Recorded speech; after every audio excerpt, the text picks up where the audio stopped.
같이 말씀 보겠습니다. 사도행전 5장 29절부터 32절 말씀입니다. 네. 베드로와 사도들이 대답하여 이르되 사람보다 하나님께 순종하는 것이 마땅하니라.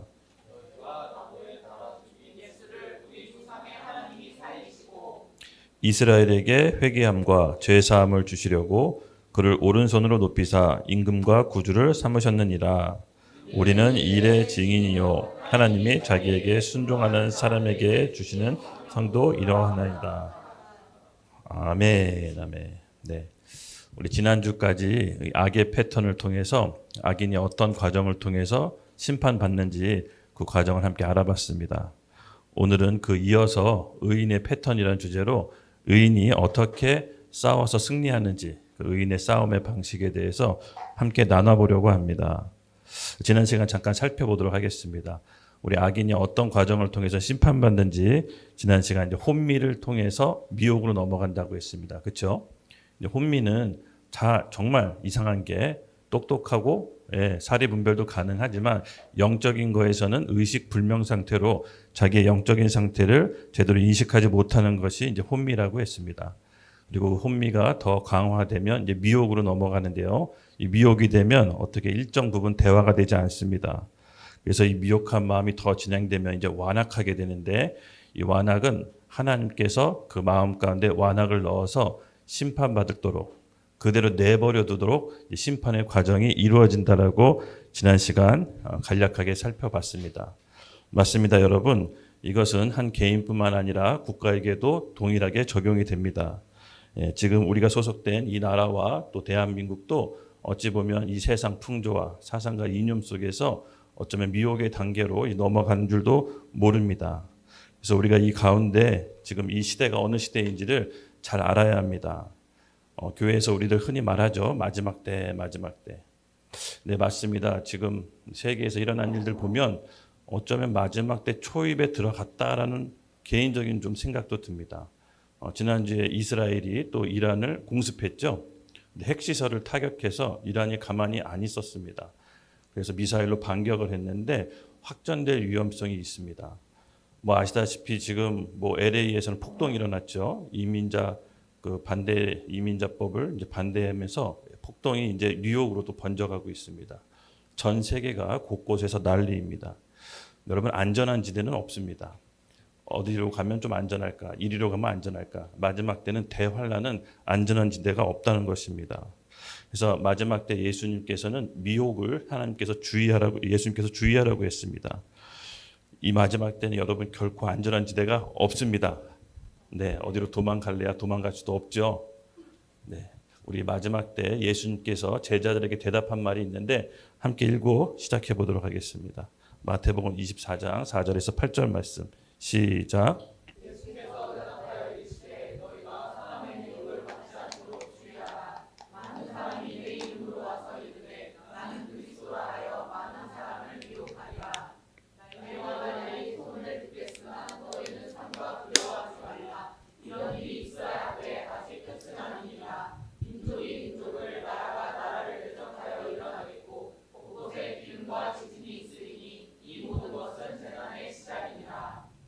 아멘. 이게 본격적인 재난이 아니라 재난의 시작이 이 정도라고 합니다. 그래서 본격적인 환란에 들어가면 이거보다 더 강도가 심하겠죠. 이렇게 마지막 때에 살수록 저희는 교회가 굉장히 중요하다고 봅니다. 이 교회는 여러분 우리가 생각하는 것보다 그 이상의 하나님의 비밀을 갖고 있습니다. 여러분, 교회가 무엇입니까? 여러분, 교회를 어떻게 알고 있습니까? 교회를 오랫동안 다니고 또 교회에서 많은 생활을 함께 하는데 정작 교회에 대해서 명확히 알고 있지는 않습니까? 같이 교회가 무엇인지를 한번 정리해 놓은 것을 함께 읽어보도록 하겠습니다. 같이 읽겠습니다. 시작. 교회는 하나님이 계획하시고 예수님의 피로 기초를 놓으시고 성령님께서 운행하시는 세상과 구별되어 그리스도의 몸으로 부름받은 성도들의 공동체입니다. 아멘, 아멘. 이 마지막 때에 사실은 교회가 히든 카드입니다. 여러분, 이 믿음이 있으십니까? 네, 교회는 사람이 하는 것 같지만 그렇지 않습니다. 성령께서 운행하시는 유기적 공동체이자 영적인 공동체입니다. 교회는 하나님께서 태초에 계획하시고 예수님의 피의 대가로 기초를 놓으셨고 거기에 응답한 성도들이 모여서 성령께서 그 성도들의 마음을 통치하셔서 이 세상을 회복케 하는 하나님의 비밀 병기가 바로 교회인 것입니다. 그래서 바울은 이 에베소서에서 교회에 대한 비밀이 크도다라고 했습니다. 그러면서 정말 특이하게 교회와 그리스도의 관계를 결혼 관계로 비유합니다. 여러분, 몸과 머리가 만날 때 교회가 완성됩니다. 사실 우리가 이 땅에 살면서 이 교회를 경험하는 것을 그리스도가 오시기 전에 천국을 먼저 경험하라고 교회를 허락하신 겁니다. 진정한 교회는 마지막 때 재림 예수님이 오셨을 때 몸인 우리 교회가 머리인 예수님을 만날 때 진짜 교회가 완성되는 것입니다. 그때까지 마지막 때 환난을 교회는 통과하고 신부는 그것 통해서 정결케 되고 거룩게 되는 것입니다. 그래서 신랑인 예수님을 맞이할 수 있도록 환난을 허락하신 겁니다. 그것을 통해서 신부인 교회는 정결케 되는 것입니다. 그래서 마지막 때 환난은 필연적인 거고 피할 수가 없는 것입니다. 이 땅의 우리 결혼 제도도 여러분 하나님이 일시적으로 허락하신 겁니다. 천국에서는 이 결혼 제도가 성립이 안 됩니다. 이 제자들이 예수님께 물어봤습니다. 어느 여자가 있는데 그 여자의 남편, 형이 죽었습니다. 그리고 그 동생에게 시집 갔는데 천국에서는 누구의 아내입니까? 라고 물어봅니다. 예수님이 이렇게 얘기하죠. 그런 결혼 제도는 천국에서 성립하지 않는다. 일시적으로 결혼 제도를 허락한 건데 그 이유가 뭐냐? 바로 머리 대신 신랑이신 그리스도와 몸인 신부이신 교회의 이해관계를 설명하기 위해서 결국은 예수님께서 이 땅에 오셔서 완전한 교회를 이루실 텐데 너희가 이 세상에 살면서 결혼 제도를 통해서 천국을 미리 경험하라고 일시적으로 허락하신 겁니다. 그래서 우리가 결혼 제도를 이해할 때도 잘 이해하셔야 됩니다. 여러분 결혼을 통해서 천국을 미리 경험하시는 겁니다. 어떻게? 남편은 아내를 위해 죽는 겁니다. 그리스도가 몸인 대신 교회를 위해 먼저 죽었듯이 남편은 아내를 위해 죽는 겁니다. 그리고 아내는 머리된 남편에게 복종한 겁니다. 몸인 교회가 그리스도에게 복종하듯이 복종하는 겁니다. 이렇게 성경적인 이 가정에 대한 컨셉이 교회를 통해서 먼저 배우는 것입니다. 그럴 때 주님이 머리 대신 신랑이 이 땅에 재림하실 때 마지막 때 몸인 교회와 만나는구나. 그것이 이 세상의 끝이구나 라는 것을 이해하셔야 됩니다. 그래서 바울은 교회에 대한 비밀이 너무나 크다고 했습니다. 여러분 맞습니다. 마지막 때 포커스는 환난이 아닙니다. 교회의 승리입니다. 결국은 하나님께서는 그의 몸된 교회를 정결케 하셔서 신랑이신 예수님을 맞이할 수 있도록 준비시키는 과정인데 그 클라이막스가 바로 대환난인 것입니다. 환난을 통해서 교회는 정결케 되고 신부로서의 옷을 단장하게 됩니다. 너무나 역설적이지만 성경의 가르침이 그렇습니다. 그래서 오늘날 우리가 이 시대에 여러분 예수님의 몸으로 각 지역교회의 몸으로 우리가 만났다는 것은 굉장히 특별한 겁니다. 그래서 새가족반을 그냥 하는 것이 아닙니다. 예수님의 몸으로서 각 지역교회의 몸으로서 들어왔을 때 하나님께서 이 교회를 통해서 회복하시는 겁니다. 무엇을? 하나님 나라를. 그 성도들, 중생한 자, 죄와 예수님을 그리스도로 고백한 그 중생한 자들을 통해서 이 땅의 하나님 나라를 회복하고자 모이게 한 것입니다. 그렇게 하나님께서 모이게 했을 때 머리 대신 신랑인 예수님이 오셔서 나의 신부 몸과 결합하는 것입니다. 그게 성경에서 말하는 종말입니다. 우리는 그것을 지금 준비하는 것입니다. 그렇죠? 그래서 마지막 때는 이 환난을 어떻게 하면 피할까? 어디 가서 투자를 할까? 어디 가서 뭘 만들까? 그런 게 아닙니다. 그런 사꾼과 미혹에 넘어가시면 안 됩니다. 마지막 때는 도피성이 교회인 것입니다. 우리가 이것을 명확하게 알고 신앙생활 하는 게 여러분 너무 중요합니다. 교회는 여러분 사람이 기뻐하는 게 아닙니다. 바로 하나님을 기쁘게 하기 위해 모인 것입니다. 믿으시죠? 저는 이 너무나 중요한 이 교회에 대한 정의를 여러분하고 함께 같이 고백해보고 싶었습니다. 왜냐하면 우리가 교회를 오래 다니고 교회에 대해서 많이 아는 것 같지만 실질적으로 교회가 뭔지 잘 모릅니다. 다시 한번 고백해 볼까요?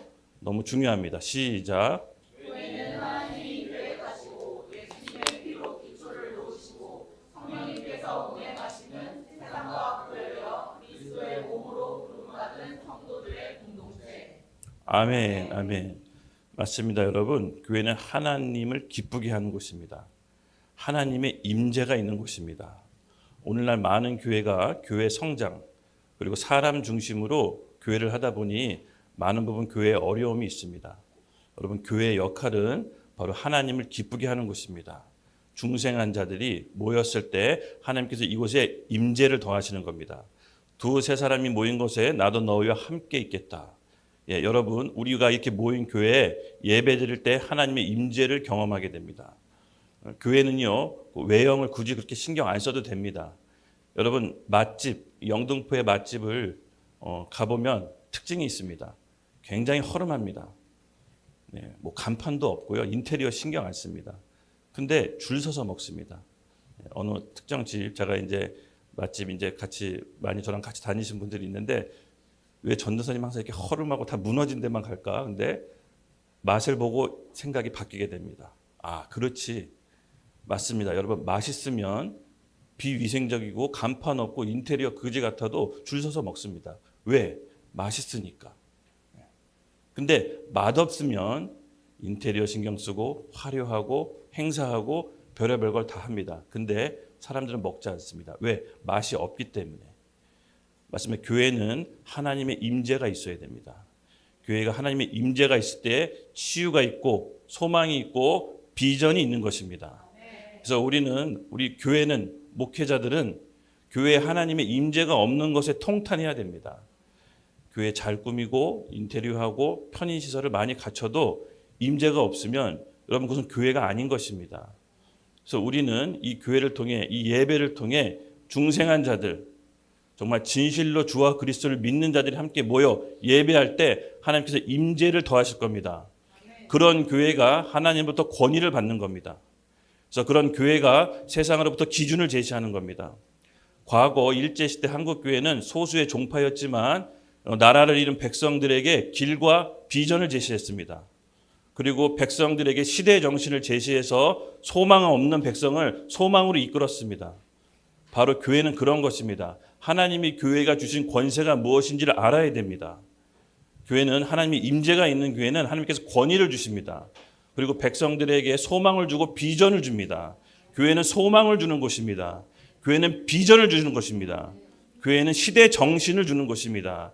그렇게 교회가 온전히 권위를 받았을 때 사람들로부터 인정을 받는 것입니다. 그래서 충성, 봉사, 여러 가지 사회봉사, 구제도 좋지만 본질은 그게 아닙니다. 중생한 자들이 모여서 성령의 임재를 구하는 것입니다. 그 임재가 있을 때 세상을 이끌 수 있는 권위를 받는 것입니다. 그래서 교회는 여러분 너무 외형적으로 치장하지 않아도 됩니다. 우리 교회를 보시면 딱 필요한 것만 갖추고 있습니다. 예, 이거면 충분합니다. 예, 여기서 누가 모이느냐가 중요합니다. 예, 많은 사람이 필요한 게 아니라 누가 모이느냐. 예, 여러분 그 모임에 우리가 들어왔다는 거 믿으시죠? 네, 우리가 하는 일이 결코 범상치가 않습니다. 하나하나 하나님께서 권위를 주시는 일입니다. 문화사역, 정치계 하나님께서 우리에게 맡기신 영역이 있습니다. 우리는 하나님의 나라를 회복해야 될 소명을 부름받은 그리스도의 몸된 교회로 여러분이 모이신 겁니다. 아멘, 아멘. 여러분 이 믿음으로 오늘 하루를 시작하겠습니다. 아멘. 네, 29절 시작하도록 하겠습니다. 29절 베드로와 사도들이 대답하여 이르되 사람보다 하나님께 순종하는 것이 마땅하느니라. 네, 지난 시간 악의 패턴으로 악인이 어떻게 심판받는지의 과정을 살펴봤다면 이제 오늘 본문 29절부터 32절까지는 의인이 어떻게 승리하는지 의인의 싸우는 방식을 함께 알아보도록 하겠습니다. 29절 베드로와 사도들이 대답하여 이르되 사람보다 하나님께 순종하는 것이 마땅하느니라. 예, 베드로와 사도들은 이 싸움의 성질을 어떻게 규정하고 있느냐? 바로 누구에게 순종할 것인지에 대해서 싸움의 성질을 규정하고 있습니다. 우리 지난 시간 계속 배웠죠. 영은 사람을 통해 역사한다고 했습니다. 그렇죠? 예, 성령께서 베드로와 사도들을 통해서 큰 표적과 기사로 역사하기 시작합니다. 그때 마찬가지로 악령도 대제사장과 사두개인을 통해서 베드로를 옥에 가두면서 하나님의 일을 방해합니다. 즉 어떻게 보면 영의 세계는 대리 통치의 싸움입니다. 대리전이라고 보시면 돼요. 사람의 중심을 두고 대리전을 펼치는데 마찬가지입니다. 베드로는 이 싸움을 사람에게 둔 것이 아닙니다. 대제사장과 사두개 본인이 가져온 사람에게 둔 게 아니라 이 싸움의 본질은 누구에게 순종할 거냐라고 그 싸움의 본질을 규정합니다. 무슨 말이냐? 여러분이 지난 시간에도 함께 살펴봤었습니다. 계속 영은 내가 어느 한쪽에 속해 있다고 했습니다. 그렇죠? 양쪽에 속해 있거나 양쪽 모두 속하지 않을 수가 없습니다. 영의 속성은 내가 마귀의 자녀 아니면 하나님의 자녀고요. 의의 종이 아니면 죄의 종입니다. 그리고 죄와 사망의 법에 속해 있지 않으면 생명과 성령의 법으로 속해 있지 않습니다. 마찬가지입니다. 여러분, 순종은 잘 들으셔야 됩니다. 순종은 단순한 행위가 아니라 어떤 일을 시작할 때 그 문을 여는 게이트입니다. 즉 내가 소속되어 있는 사람에게 내가 소속되어 있는 영, 그 영인 주인에게 순종했을 때 그 영이 이 땅 가운데 역사할 수 있는 게이트를 열어주는 겁니다. 그래서 이 순종이 굉장히 중요한데 내가 누구에게 순종하느냐에 따라서 내가 모시고 있는 영이 이 땅 가운데 역사하게 됩니다. 이것이 가장 치명적인 건데요. 굉장히 우리에게 위험할 수도 있고 또한 축복의 통로가 될 수도 있습니다. 그래서 내가 지금 누구에게 순종하느냐에 따라서 성령께서 이 땅 가운데 역사할 수가 있고 반대로 악한 영이 이 땅 가운데 역사할 수 있는 것입니다. 그래서 이 베드로는 이 싸움을 사람의 상대로 하는 것이 아니라 지금 내가 누구한테 순종할 것인지의 싸움을 규정하고 있습니다. 그래서 이 순종이 얼마나 중요한지 아셨죠? 네. 우리 사무의 3, 15장 23절 이렇게 얘기합니다. 같이 읽겠습니다. 시작.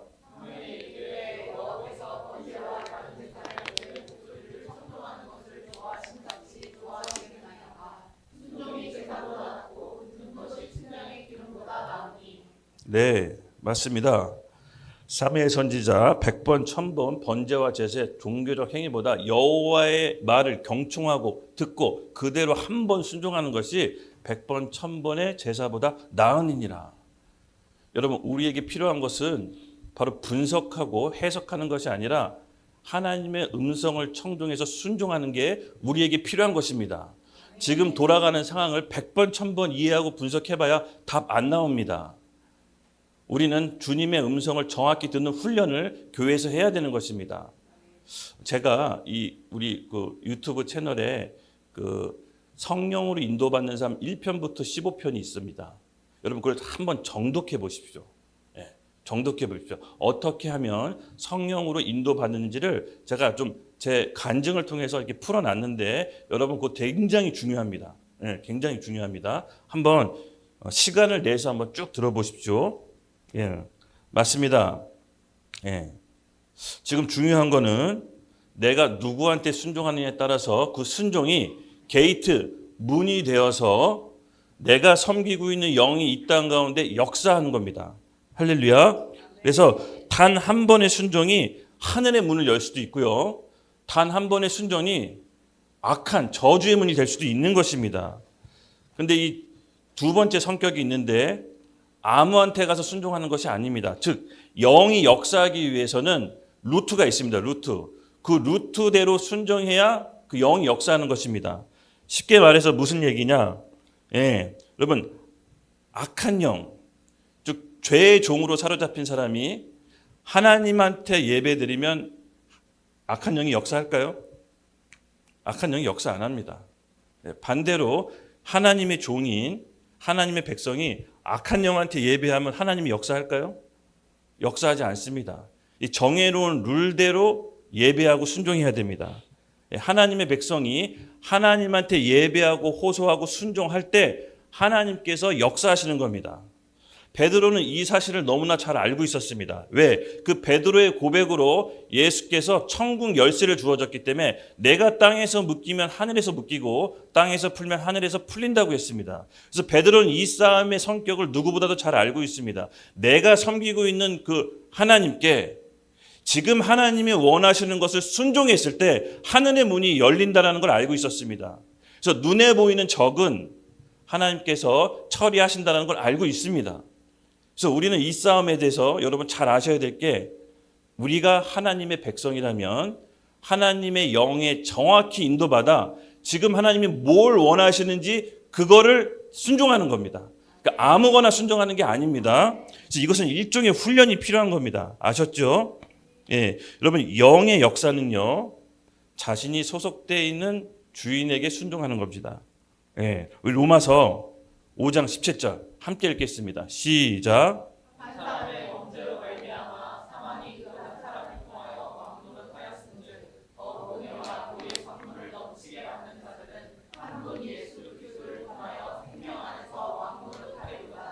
아멘, 아멘. 맞습니다. 한 사람이 불순종으로 죄가 온 인류에게 덮여서 사망의 왕노를 타게 됐습니다. 근데 한 사람의 순종으로 그 순종을 받으셔서 하나님께서 생명 안에서 온 인류를 살리십니다. 이만큼 한 사람의 순종과 불순종이 엄청난 결과를 낳습니다. 그래서 여러분 한 사람 한 사람이 지금 하나님이 원하시는 것을 알고 그 기쁜 뜻대로 순종하면 하늘의 문이 열리고 이 땅 가운데 하나님의 역사를 풀게 하는 키포인트, 열쇠가 바로 여러분인 것입니다. 그래서 우리는 하나님이 지금 뭘 원하는지 그것을 알고 순종하는 게 필요합니다. 굉장한 그 디테일이 필요한 부분입니다. 사실은 내가 원하는 대로 했다간 이게 안 됩니다. 하나님이 기뻐하시는 대로 해야 됩니다. 그것은 하나님이 교회에게 알려주십니다. 교회에게. 예. 여러분 맞습니다. 이 싸움은요, 여러분 우리가 하나님께서 우리를 이끄시고 인도하시는 과정 가운데 필연적으로 이 싸움을 하게 하십니다. 그리스도인이라면, 주의 종이라면 이 싸움은 피할 수가 없는 것입니다. 그렇죠? 맞습니다. 이 세상 모든 권위보다 더 큰 권위자가 누굽니까? 최종 권위자 하나님입니다. 그래서 그 하나님의 마음을 움직이게 하는, 최종 권위자인 하나님의 마음을 움직이게 하는 게 놀랍게도 바로 사람이라는 것입니다. 바로 여러분이라는 것입니다. 그의 피의 대가로 샀기 때문에 우리의 말씀, 우리의 기도는 응답하시는 겁니다. 그래서 여러분 이 믿음이 있으셔야 됩니다. 이걸 믿고 순종해야 되는 겁니다. 에베소서 6장 12절입니다. 시작. 우리의 씨름은 혈과 육을 상대하는 것이 아니요 통치자들과 권세들과 이 어둠의 세상 주관자들과 하늘에 있는 악한 영들을 상대하니라. 아멘. 너무나도 잘 알죠? 이거 많이 이제 고백했습니다. 맞습니다. 이 영의 싸움은 결국 눈에 보이는 사람이 아니라 그 눈에 보이는 사람 이면에 그를 지배하고 있는 악한 영과의 싸움입니다. 그 악한 영과의 싸움은 그 영과의 싸우는 대로 그 루트대로 싸워야 됩니다. 베드로는 이 싸움을 너무나도 잘 알고 있었습니다. 그래서 이 싸움의 규정을 어떻게? 순종으로 본 겁니다. 내가 모시고 있는 최고의 권위자에게 그분이 가장 기뻐하시는 지금 이 순간이 뭔지 알고 순종했을 때 하나님의 역사가 풀어지게 되는 것입니다. 근데 여기서 문제가 있습니다. 예, 맞습니다, 여러분. 나는 하나님이 기뻐하시는 건 줄 알고 했는데 아무 일도 안 일어났는데요. 그럴 수 있잖아요. 그렇죠?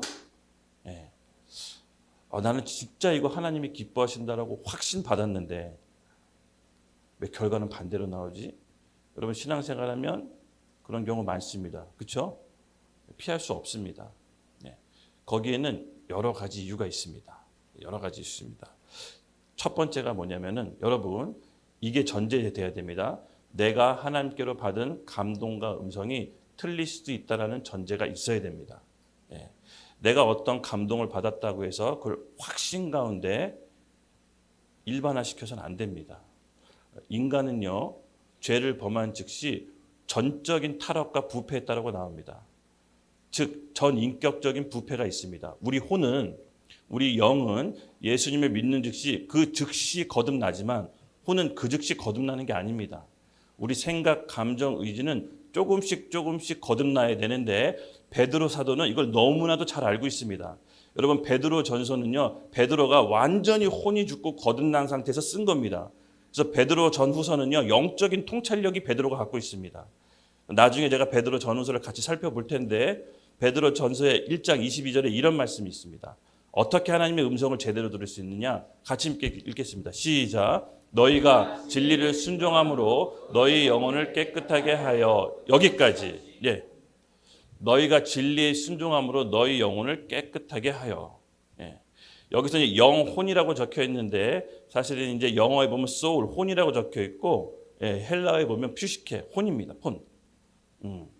근데 이제 번역하는 과정에서 영혼으로 적혀 있는데 이제 이 원어나 영어를 보면 스피릿, 소울, 퓨시케, 푸뉴마 이렇게 나눠져 있습니다. 근데 이제 한글은 다 영혼이라고 표현을 합니다. 번역하는 과정에서 벌어진 거죠. 근데 혼이라고 합니다. 혼. 그럼 혼이 어떻게 깨끗해져서 하나님의 음성을 들을 수 있느냐? 진리의 순종함으로. 예, 이 과정을 베드로가 수차례 겪은 겁니다. 즉 하나님의 말씀이 진리이신 성령님이 우리에게 예수님의 말씀을 조명해 주십니다. 그 예수님의 말씀을 순종할 때 우리 혼이 조금씩 깨끗해지는 겁니다. 그렇게 혼이 깨끗해졌을 때 성령의 조명해 주심에 따라 하나님의 음성과 말씀을 알 수가 있는 겁니다. 아, 이거 지금 하나님 나한테 말씀하시는구나. 이렇게 알 수 있는 것입니다. 갑자기 뚝딱 알 수 있는 게 아닙니다.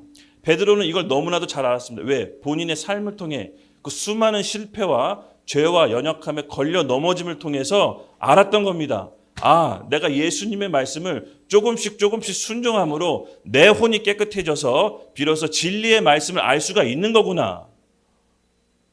여러분 믿으시죠? 네. 그래서 여러분 이건 훈련 과정이 필요한 겁니다. 훈련이 필요한 겁니다. 네. 그래서 어떤 하나님의 감동을 들었다거나 어떤 하나님의 확신이 줬다고 해서 일반화시켜서 다른 사람에게 적용하는 것은 굉장히 위험합니다. 우리 혼은 부패해 있기 때문에 하나님의 말씀도 왜곡해서 나에게 적용합니다. 사단은 그걸 교묘하게 이용합니다. 베드로도 이용했고요. 유다도 이용했습니다. 하나님의 제자들도 이용합니다. 왜? 우리 혼은 프리즘 같아서요. 어떤 하나님의 말씀이 들어오면 왜곡시켜서 받아들이게 합니다. 그래서 내 상처, 아픔, 시기, 질투, 미움, 이 마음속에 그런 것들이 해결되지 않으면요. 하나님을 받아서 왜곡시켜서 자기 나름대로 적용합니다. 이것이 부패한 인간의 혼입니다. 그래서 베드로는 이걸 너무나도 잘 알고 있었기 때문에 이 혼을 어떻게 하면 깨끗이 하냐? 진리의 말씀에 순종함으로 혼이 깨끗해진다라고 깨달았던 것입니다. 그래서 이것을 우리가 신앙생활하면서 여러분 계속해서 밟아 나가야 됩니다. 영은 예수님을 구주로 영접하는 즉시 거듭나지만 혼은 그렇게 되는 것이 아닙니다. 그래서 바울은 자기가 이걸 너무 잘 알아서 자기 안에 두 사람이 있다고 표현합니다. 예. 그래서 자기가 날마다 죽노라 이렇게 표현합니다. 내가 하나님의 법을 따르고 싶은데 내 안에 다른 사람이 있어서 날마다 죄를 짓는 게 너무 괴롭다. 죄인 중에 괴수다라고 말년에 고백합니다. 그 천하의 베드로도 이게 안 되는 겁니다. 그렇죠? 그래서 우리는 이 말씀을 잘 새겨드려야 됩니다. 즉 여러분이 어떤 감동을 받고 확신이 들었다고 해서 그걸 다른 사람에게 일반화 적용하지 마시고 기도하시고 기다리십시오. 기도하고 대부분 그걸 다른 사람한테 적용하라고 주시는 게 아니라 나한테 적용하라고 주신 겁니다. 대부분 진리의 영이신 성령님께서. 성령님은 진리의 영이시죠. 예수님의 말씀을 깨닫게 하시고 생각나게 하시고 기억나게 하신다고 합니다. 즉 우리가 성령으로 인도받을 땐 말씀을 통해서 인도받는 게 가장 안전합니다. 그럼 말씀을 통해서만 인도하시나요? 아니 딱 그렇지는 않습니다. 성령님은 어떻게든 역사하십니다. 저는 꿈에서 극적으로 주님을 만났거든요. 그리고 나중에 말씀이 다 이해되기 시작했습니다. 사람마다 다르긴 한데 기본적으로 성령께서 인도하시는 방법은 예수 믿고 난 사람은 말씀으로 인도하십니다. 네, 여러분 이 기본 베이스가 있으셔야 됩니다. 할렐루야. 네. 그리고 나서 하나님께서 우리 본인의 뜻과 마음을 알려주십니다. 그 기뻐하는 뜻에 순종해야 됩니다. 그때 하늘문을 여는 역사가 일어나게 됩니다. 내 개인의 문제도 그렇고요. 이 국가에도 문제도 그렇고 하나님께서 주신 권위가 다 다릅니다. 어떤 분은 정말 큰 권위를 주셔서 나라에 대해서 기도하게 하시는 분이 있습니다. 나라에 대해서 기도할 때 어떤 문제점을 보여줍니다. 하나님이. 그때 그거는 그 문제점을 얘기하기 전에 먼저 깊이 기도해야 됩니다. 깊이. 깊이. 그리고 그 고백했을 때 하나님께 받은 걸 고백했을 때 사람을 살리는 거면 고백해도 되지만 사람을 낙담시키는 거면 함구하고 기도해야 됩니다. 은사학교에서 이런 것들 제가 다 다뤄줄 겁니다. 그래서 하나님이 예언하게 할 때는 사람을 살리기 위해서 예언하는 거지 낙담시키려고 예언하는 것이 아닙니다. 그래서 뭘 맞추는 게 아닙니다. 맞추는 거는 사로잡게 됩니다. 그래서 예언은 공개적인 자리에서 하고 검증 가능한 곳에서 해야 되고 권위의 질서 아래에서 해야 되고 그 예언이 그 사람을 살리고 교회의 덕을 세우는 것입니다. 그때 폭발적인 힘을 가하는 겁니다. 그래서 예언은 은밀히 하는 게 아닙니다. 은밀히 단둘이 가서 하는 게 아닙니다. 맞추면 비밀이 만들어지고 비밀은 힘을 갖게 됩니다. 사로잡게 됩니다. 그래서 예언은 공개적인 자리에서 덕을 세우는 겁니다. 이 훈련을 받으시는 겁니다. 은사를 사모해야 됩니다. 은사를 통해 마지막 때 하나님께서 마지막 환난을 통과하도록 늦은 비 성령을 우리에게 부어주십니다. 그래서 은사를 개발하고 발전시키는 거 여러분 꼭 하셔야 됩니다. 근데 잘 훈련 받아서 온전하게 써야 됩니다. 성경에 은사를 가장 악하게 쓴 사람이 누군지 아십니까? 이세벨. 왕을 흔들어서 전체 유다 왕국을 다 도탄에 빠뜨린데 은사를 가장 아름답게 쓴 사람 누군지 아십니까? 요셉. 여러분 이거 배우셔야 됩니다. 은사 받았다고 해서 마음껏 쓰는 게 아닙니다. 훈련을 받아야 됩니다. 하나님께서 은사를 거두시지 않는다고 했습니다. 본인의 준 은사를 후회함이 없다고 하셨습니다. 그렇지만 잘못 쓰게 된 경우 나라와 국가와 민족도 망칠 뿐더러 공동체에 엄청나게 어려움을 줍니다. 그래서 우리가 이것을 은사를 잘 훈련받고 사용할 줄로 믿습니다. 아멘. 맞습니다. 이제 30절을 넘어갈 텐데요. 앞서 봤던 28절과 29절은 어떻게 보면 이제 우리가 이제 29절은 우리가 했던 파트라면 30절부터는 이제 하나님께서 하시는 파트가 있습니다. 어떻게 보면 30절은 좀 태도를 보는 걸 수도 있는데 같이 함께 보겠습니다. 시작. 너희가 나무에 달아 죽인 예수를 우리 조상이 하나님이 살리셨고. 아멘. 의인이 싸우는 방식 두 번째입니다. 첫 번째는 순종을 통했다면 두 번째는 뭡니까? 우리에게 믿음을 요구하십니다. 너희가 나무에 달린 죽인 예수를 우리 조상 하나님이 살리셨고. 뭐냐면요. 여러분 악인들은요. 자기가 하는 실수를 계속해서 자충수를 두게 하나님이 놔두십니다.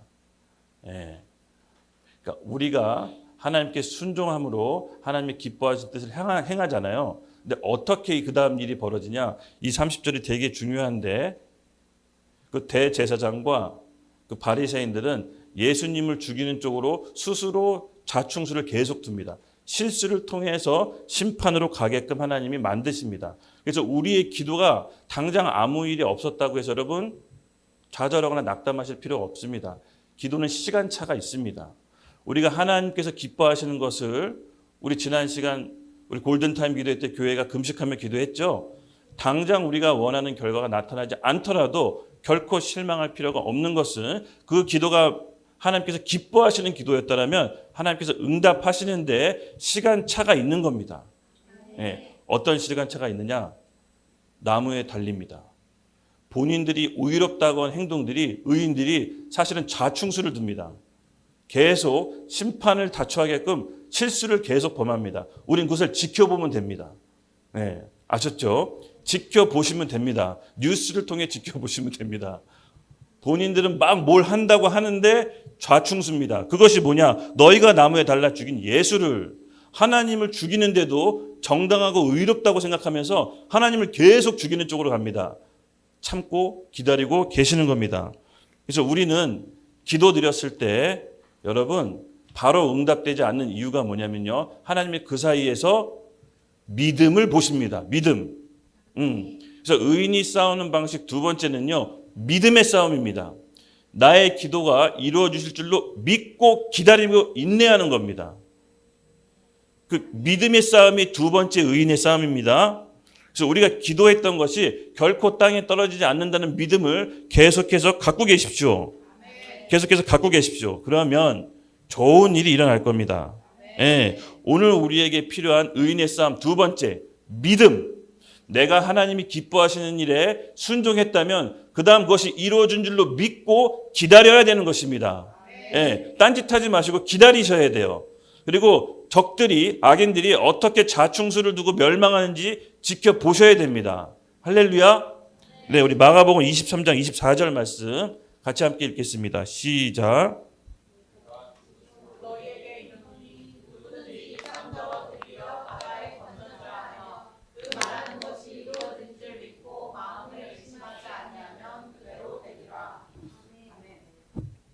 (24절) 그러므로 내가 너희에게 말하노니 무엇이든지 기도하고 구하는 것을 받은 줄로 믿으라. 그리하면 너희에게 그대로 되리라. 아멘. 아멘.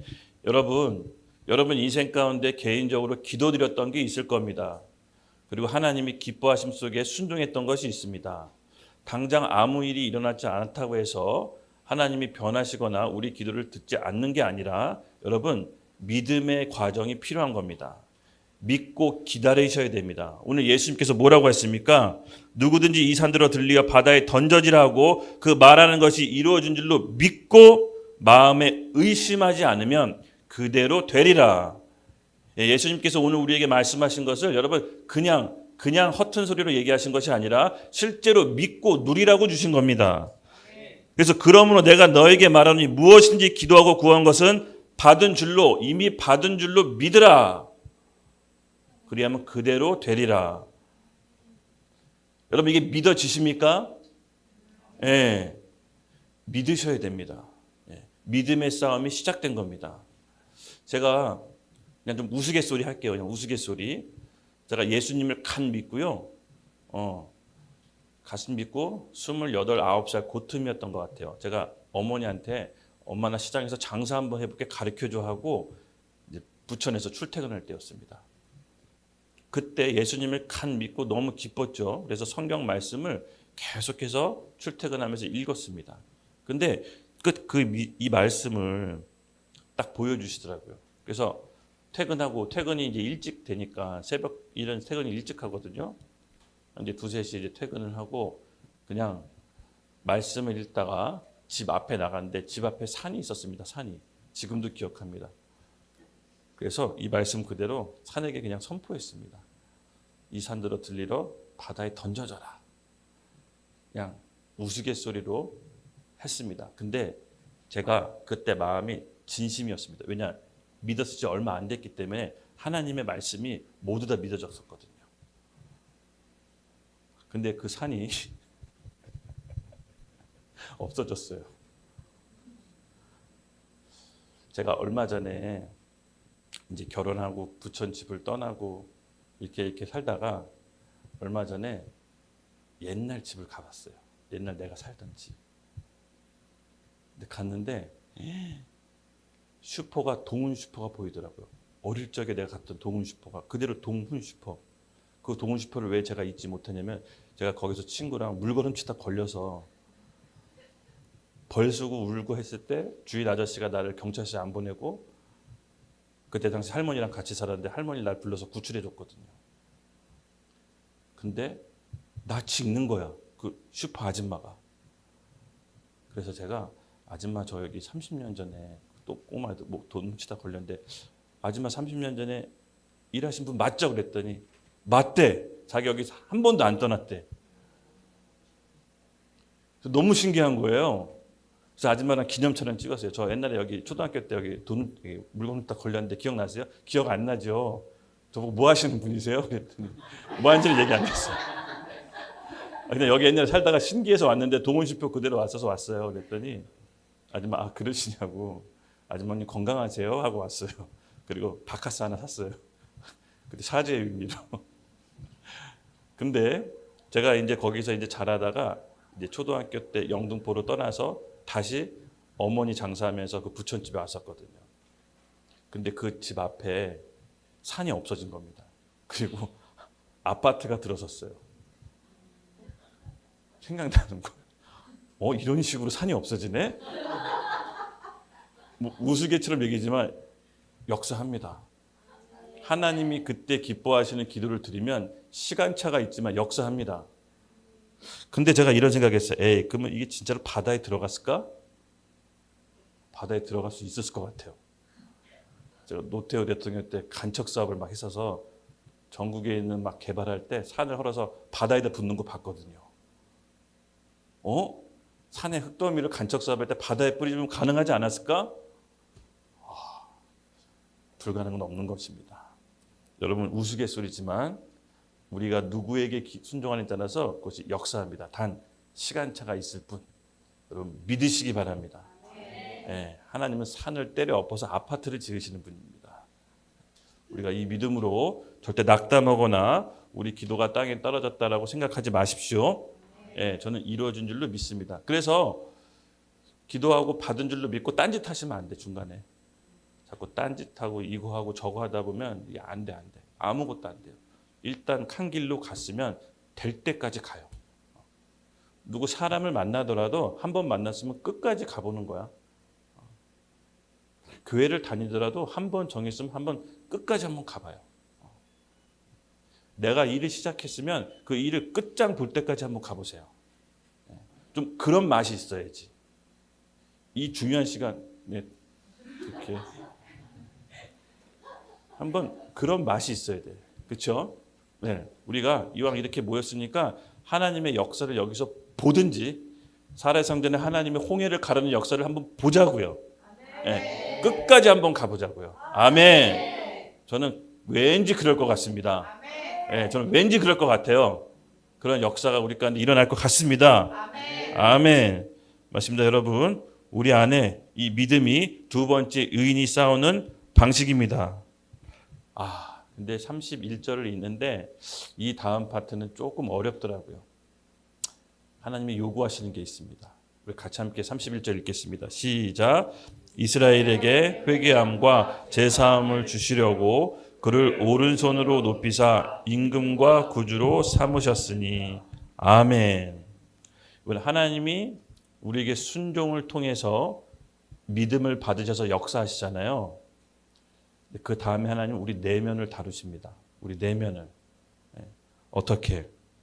하나님이 하시는 일에 여러분 동의가 있는지 없는지 묻습니다. 뭐라고 합니까? 31절에 악인이 스스로 자충수를 두게 한 다음에 하나님의 본 마음을 얘기하는데 이렇게 얘기합니다.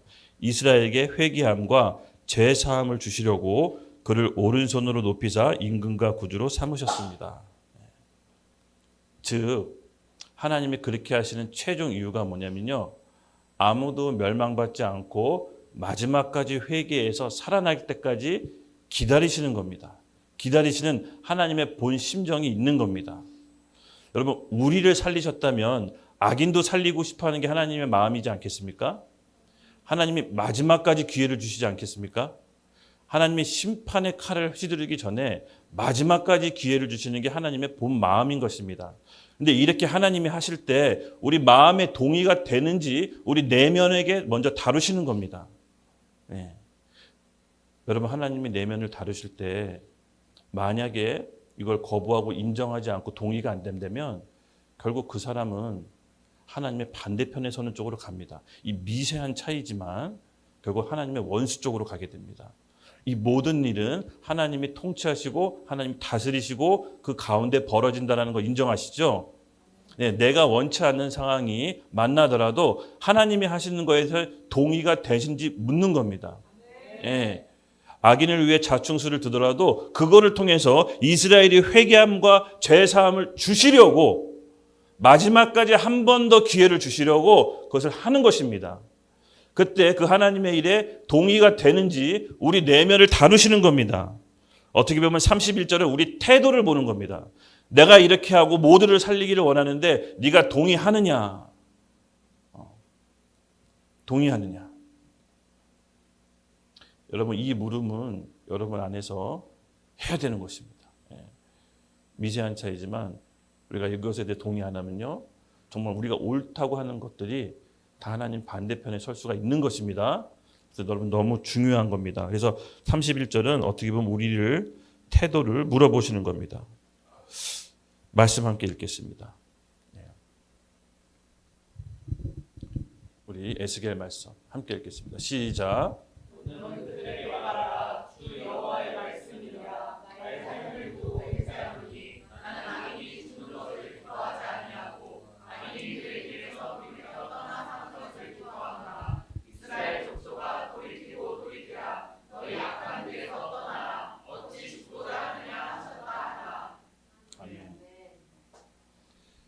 극단의 방법을 해서라도 정신을 번쩍 차리게 해서라도 마지막까지 회개하고 돌이키게 하고 싶은 게 하나님의 본 마음인 것입니다. 이 본 마음은 우리가 잃어버리선 안 됩니다. 그저 우리 눈에 보이는 악인일지라도 그것을 우리 마음대로 심판할 수 있는 것이 아니라 하나님의 마음에 따라 기도하고 순종해야 되는 것입니다. 그때 하나님께서 역사하시고 다스리시는 겁니다. 하나님의 본 마음은 뭡니까? 어떻게든 한 명이라도 되돌리고 회개케 하는 게 하나님의 본 마음인 것입니다. 아무리 악한 자라도 누구라도 다 살기를 원하는 게 하나님의 마음인 것입니다. 그래서 세 번째는요, 우리에게 묻는 겁니다. 하나님의 섭리를 인정하느냐? 의인이 싸우는 방식은요, 하나님의 섭리를 인정하는 것입니다. 그 심판을 하나님께 맡겨두는 것입니다. 현재 우리나라에게 펼쳐지는 이 모든 것들 여러분 동의가 되십니까? 스스로 묻고 기도하셔야 됩니다. 오늘 말씀을 들으셨다면 기도하셔야 됩니다. 동의가 되지 않는다면 기도의 자리로 나가셔서 더 기도하셔야 됩니다. 하나님께서는 하나님의 일을 하실 겁니다. 우리가 하나님의 일에 대해서 동의하지 않는다면 여러분 우리 안에 있는 내면과 쓴뿌리, 뭔가 내 안에 있는 신념, 내 안에 있는 고집, 그런 것들을 다루실 겁니다. 순종과 하나님의 역사의 끝에는 반드시 우리 내면을 여러분 다루신다라는 거 잊지 마시기 바랍니다. 아멘. 그래서 첫째는 순종을 통해서 하나님의 영이 성령의 역사가 이 땅 가운데 풀어지게 하고요.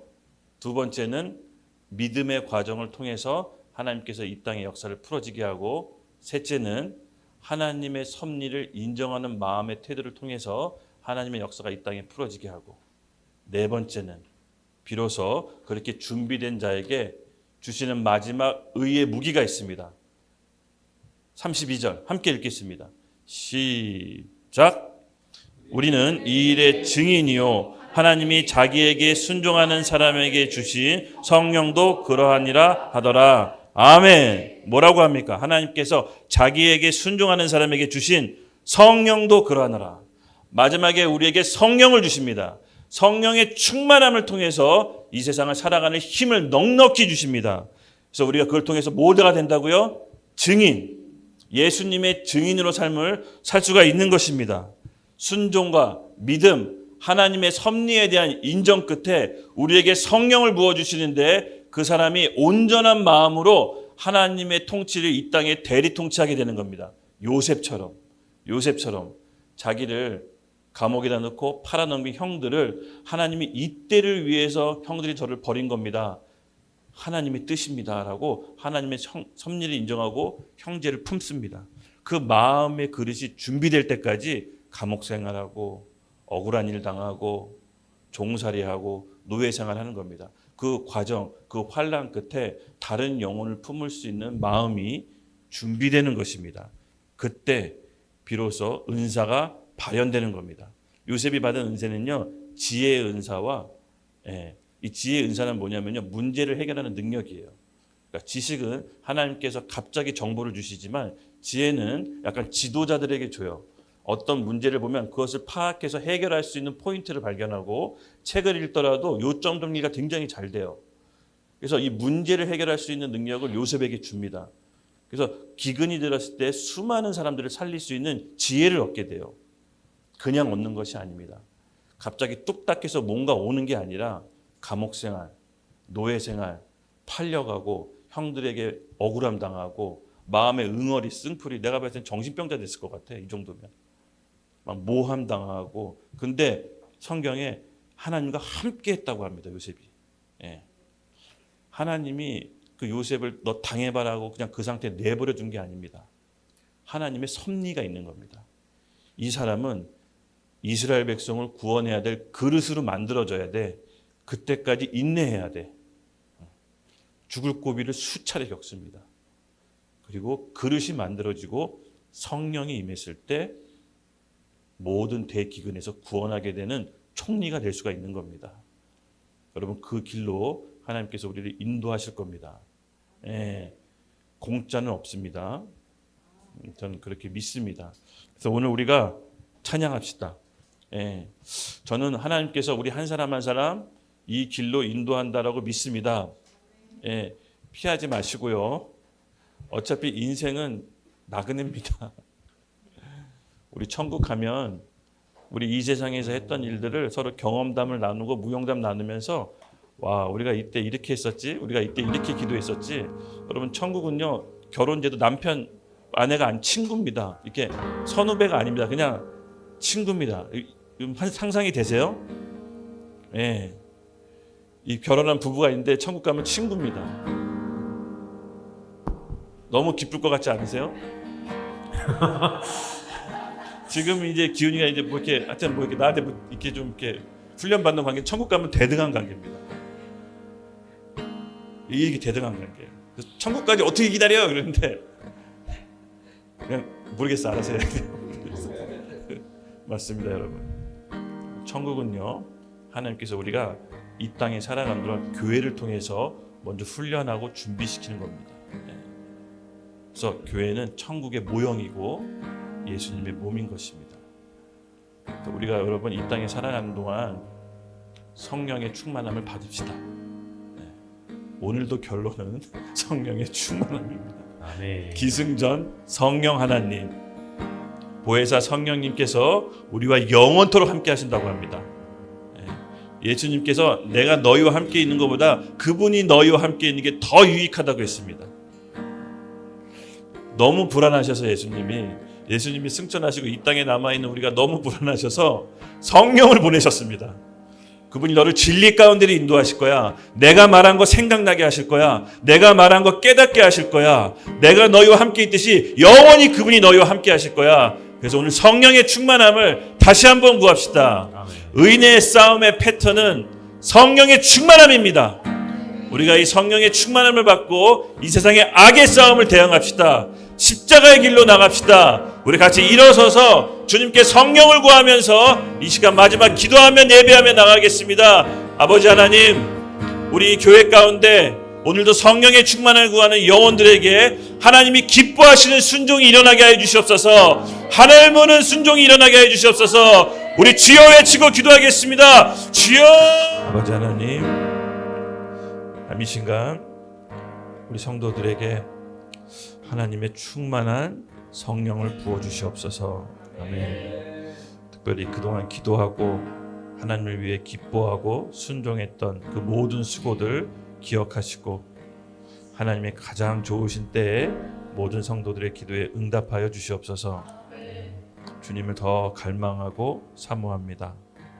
순종과 믿음을 통해 하나님의 섭리를 인정하고 그 가운데 우리 마음의 그릇이 준비된 심령들 가운데 성령을 기름 붓듯 부어주시옵소서. 아멘. 각자 있는 영역 또 일터에서 하나님의 대사로서 빛과 소금의 역할을 충실히 할 수 있도록 전혀 부족함 없는 성령의 능력을 충만히 부어주시옵소서. 의인의 싸움을 싸울 수 있도록 기름 부어 주시옵소서. 감사합니다. 예수님의 이름으로 기도드렸습니다. 아멘.